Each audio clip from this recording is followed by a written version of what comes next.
네, 계속해서 이슈 토크 시간입니다. 오늘은 현재 강원 지역의 주요 SOC 사업은 어디까지 추진이 됐고 풀어야 할 과제는 무엇인지 강원연구원 노승만 선임연구위원과 함께 얘기 나눠보도록 하겠습니다. 안녕하십니까? 네, 안녕하세요. 자, 먼저 지난달에 예타 통과했죠? 영월 삼척 고속도로 사업부터 얘기를 나눠보겠습니다. 총 사업비가 5조 6,117억 원, 강원 역사상 최대 규모 SOC 사업인데 의미가 큰 것 같습니다. 네, 우리가 강원도가 SOC 사업의 목표를 과거 30년 전에 혹시 들어보셨을 겁니다. 우물정자형 교통망 구축. 그러다가 시간이 지나면서 동서축 4개 축 그리고 남북축 3개 축으로 하는 3x4의 그 격자형 교통망 구축으로 목표를 정했었습니다. 지금 와서 생각해 보면 접경지역 축과 백두대간 축을 제외하면 지금 이 영월 삼척간 구간이 마지막 퍼즐인 것 같아요. 그거에. 그러니까 이게 평택에서부터 제천까지 온 게 2014년에 완공이 됐으니까 지금 10년 동안 아무것도 안 하고 있다가 이제 영월에서 삼척까지 추진한 거거든요. 예. 근데 앞으로 이게 이제 10년 후에 2035년에 준공 목표를 했으니까 10년 동안 기다렸다가 앞으로 10년을 다시 계획해서 준공을 해야 된다는 이런 과제를 가지고 있는 것 같습니다. 네. 강원도 입장에서는 이제 사업의 속도를 내겠다는 입장인데, 그렇죠. 박사님 보시기에 해결해야 될 과제들 어떤 게 있다고 보세요? 예, 이게 지금 10년 동안 5조 6천억을 들여서 완공하겠다고 발표를 했습니다. 예. 그러니까 연간 따져보면은 연간 8천억씩 들어가야 되는데 우리나라 대규모 국책사업치고 연간 8천억이 들어간 사례가 없습니다. 그러니까 우리 강원도 입장에서는 이제 계획 기간 내에 준공될 수 있도록 예산과 기간 확보를 위해서 노력을 해야 되겠죠. 그리고 지금 이게 예비 타당성 조사를 이제 통과한 겁니다. 그것도 역사 이래 없는 0.27 수준으로 통과를 했어요. 그러니까 본 타당성에서 또 어떻게 될지 모르니까 그거를 지키기 위한 노력도 강원도가 조금 더 지켜보면서 해야 될 그런 상황인 것 같습니다. 예. 속초 고성 고속도로 사업 같은 경우에는 현재 어디까지 진행이 됐고 어떻게 전망을 하고 계세요, 지금?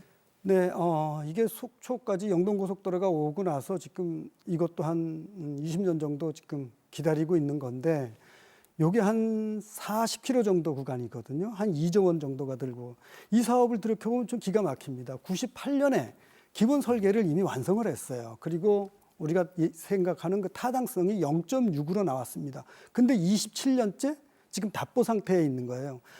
근데 이것도 보면 22년에 벌써 우리가 2차 고속도로 건설 계획에서 반영을 했습니다. 그리고 23년 바로 이어서 국토부에서 사전 타당성 조사를 완성을 했어요. 그럼 바로 시작을 해야 되는데 이걸 또 기다리고 있다가 지금 예타 대상 사업에 선정을 되느냐 안 되는가 가지고 다시 또 원론적인 얘기를 하고 있거든요.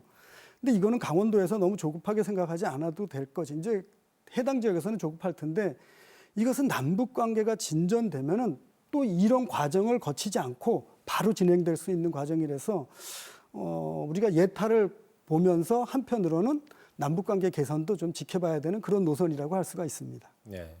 포천 천안 고속도로 역시도 이제 지역 발전을 위해서는 꼭 이루어야 될 사업인데 어디까지 와 있습니까, 지금? 이것도 수서에서 포천까지 와 있고 포천에서 철원까지 한 40km 정도 되는 구간인데 중단돼 있는데 요것도 한 2조 정도가 들어가는 사업입니다. 근데 이게 예타를 높이기 위해서 단계별로 추진하는 전략이 있어요. 그러니까 끊어서 가니까 사업비가 조금 적게 드는 거고 수요는 그만큼 유지가 되는 거죠.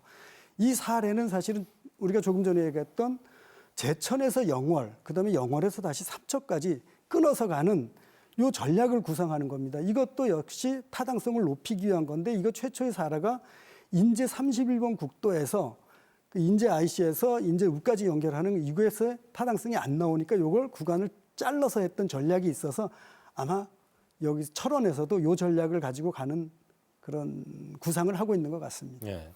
강원도가 최근에 이들 사업 포함해서 이제 34조 규모의 12개 도로 분야 사업을 추진하겠다 이렇게 밝혔어요. 제천 영월 고속도로, 제2경춘국도도 있고요. 서면대교, 행정 절차가 마무리돼서 연내 착공 예정인데 예산이 부족해서 예산 증액이 필요하다고요? 네, 올해 국토부 SOC 예산이 한 20조 정도 됩니다. 그러니까 예산을 여기저기다 넉넉하게 쓸 수 없는 상황이라서 이 사업들에 대해서 이게 공사비가 증액되면서 예타만 2번을 한 사업입니다. 그러니까 2개 다 사실은 약간 불안한 거죠. 이 2개 사업이 다 2조 정도가 들어가는 사업인데 이 제천 영월 고속도로만 보더라도 설계비가 한 100억 정도가 책정이 돼 있는데 이거 가지고는 안 된다는 걸 뻔히 알거든요, 전문가들은. 그래서 강원도에서 설계비로 요거를 100억 정도를 더 증액을 요구한 상태이고, 그다음에 제2경춘국도 같은 경우도 이건 이제 공사비로 한 250억 정도 지금 책정을 하는데 그것도 부족하다 하니까 그 이상의 한 250억 정도를 추가로 예산을 증액을 요청한 상태인데, 지금 사실은 정부가 긴축 재정이다 보니까 이것도 녹록치 않은 상황인데 좀 더 노력해야 되는 그런 노선인 것 같습니다. 네. 자, 도로 살펴봤으니까 이제 철도도 좀 살펴보도록 하죠. 올해 1월 1일에 동해선 전 구간이 개통이 되면서 이제 지역 발전에 대한 기대감이 상당히 높은 상황입니다. 포항 삼척 동해 중부선 구간이 새로 개통을 했고, 부산 강릉 간 열차가 하루에 이제 4번 완복으로 이제 운행이 되는데, 이게 주말하고 공휴일은 뭐 당연한 거고 평일에도 표 구하기가 굉장히 어렵다. 매진이 될 정도라고 하는데, 부산에서 강릉까지 걸리는 시간이 4시간 50분이에요. 이게 시간이 좀 오래 걸리다 보니까 이 부분에 대한 아쉬움도 있는 것 같아요. 네, 이게 당초에는 KTX급으로 계획이 되고 추진이 됐습니다. 그렇죠. 근데 마지막에 어떤 이유로 이게 변경이 됐는지 모르겠는데 뭐 사실은 공표된 거는 안전상 조기의 안전을 위해서 일단 ITS급으로 추진을 해보자 이렇게 선언을 해서, 그러니까 이제 150km로 시속 150km로 가다 보니까 우리 영동 지역 주민들은 15년을 기다렸고, 그다음에 3조 4천억 정도라는 예산을 들였는데 5시간이 걸리니까 좀 안타까운 이런 상황이 된 것이죠. 그래도 지난 한 달의 실적을 보면은 70만 명을 이용했다고 나와 있습니다. 그러니까 이게 내년에는 이제 KTX급인 260km 정도가 운행이 된다 그렇게 하면 2시간 20분 정도가 걸리니까 지금 5시간 걸렸을 때 70만 명이 한 달간 70만 명이 이용했으면 2시간대로 줄어들면은 영동권이 그때 가서 이제 동해안에서 그 경상도 사투리가 들리는 그 시대가 오지 않을까 이렇게 기대를 하고 있겠죠. 네, 요즘 춘천에서 이제 홍천 거쳐서 원주까지 가는 춘천 원주선도 관심이 집중되고 있어요. 네, 이게 우리 강원도 입장에서는 사실은 춘천과 강릉을 어떻게 해서든지 연계를 시켜야지 우리 정부에서 추진하는 광역화의 공모에도 막 응모할 수 있고 이렇거든요. 그리고 이 춘천하고 원주는 우리나라 국토가 수도권 집중으로 돼 있다 보니까 강원도 전역으로 수도권의 효과를 확산하기 위한 관문이자 마중물 역할을 하는 게 바로 춘천과 원주입니다. 그러니까 춘천과 원주를 연결을 해서 광역화를 하고, 또 하나가 춘천과 원주가 연결이 되면 지금 이제 통일 시대의 남북의 물류축을 연결하는 게 수도권을 거쳐갈 수가 없습니다. 포화 상태이기 때문에 그 축을 우회할 수 있는 축이 바로 춘천 원주축이거든요. 그렇게 된다면 춘천 원주선을 이용해서 춘천에서 원주를 거쳐서 중앙선을 이용하면 부산까지 갈 수 있는 것이고, 거꾸로 원주에서 춘천을 거쳐서 철원으로 가면 이제 북쪽으로 연결하는 물류축이 구성이 되기 때문에 과거에는 4차 철도망 계획에서 장기 검토 노선으로 설정을 해놨던 구간입니다.